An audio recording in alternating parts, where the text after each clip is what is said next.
ಏ ದಚ್ಚ ಬಂದ ಸುಮ್ಮನೆ ಇರೋ. ಏನೋ ಮಾತಾಡ್ತಿದ್ರಿ, ನಾನು ಬಂದ ತಕ್ಷಣ ಸುಮ್ಮನೆ ಆಗೋದ್ರಿ. ಏನಿಲ್ಲ ಮಗ.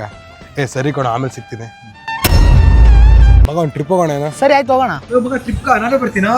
ಸುಮ್ಮನೆ ತಮಾಷೆ ಮಾಡ್ದು. ಕೆಲಸ ಇದೆ ಕಣ, ಆಮೇಲೆ ಸಿಗ್ತೀನಿ. ಸುಮ್ಮನೆ ಹೋಗೋ, ನಿಂತ್ರ ಮಾತಾಡಕ್ಕೆ ಇಷ್ಟ ಇಲ್ಲ ನನಗೆ. ನಿನ್ಗೆ ನನ್ನ ಅವಶ್ಯಕತೆ ಇಲ್ಲ ಅಂದ್ಮೇಲೆ ನಾನೇ ಹೋಗ್ತೀನಿ. ಹೋಗೋ ಹೋಗೋ. ಏನೋ ಇಬ್ರು ದೊಡ್ಡ ಬೆಸ್ಟ್ ಫ್ರೆಂಡ್ ತರ ಇದ್ರಿ, ಒಬ್ಬರೊಬ್ರು ಬಿಟ್ಕೊಡಲ್ಲ ಅಂತಿದ್ರಿ, ಇಬ್ಬಿಬ್ರೆ ಟ್ರಿಪ್ ಹೋಗಿದ್ರಿ.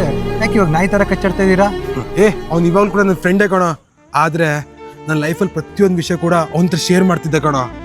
ನಮ್ಮಿಬ್ರು ಮಧ್ಯೆ ಇರ್ಬೇಕಾದ ವಿಷಯ ಅವನ ಲಾಭಕ್ಕೆ ಬೇರೆಯವ್ರ ಹತ್ರ ಹೇಳ್ದ. ಅವ್ನ ಲೈಫೇ ಕಿತ್ತೋಯ್ತೆ, ನಮ್ಗೆಲ್ಲ ಉಪದೇಶ ಹೇಳಕ್ ಬರ್ತಾನೆ. ಆವಾಗ್ಲೇ ಈ ಬೆಸ್ಟ್ ಫ್ರೆಂಡ್ ಎಲ್ಲ ಹೋದ್ರು ಕಣ. ಈಗ ಏನೇ ಇದ್ರು ಫ್ರೆಂಡ್ ಮಾತ್ರ.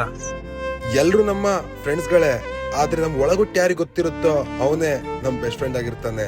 ಯಾವಾಗ ಅವನ್ ಲಾಭಕ್ಕೆ ನಮ್ ಒಳಗೊಟ್ಟನ್ನ ಬೇರೆಯವ್ರಿಗೆ ಬಿಟ್ಕೊಡ್ತಾನೋ ಆವತ್ತು ಅವನ್ ಕೂಡ ಫ್ರೆಂಡ್ ಆಗೇ ಉಳಿದ್ಬಿಡ್ತಾನೆ.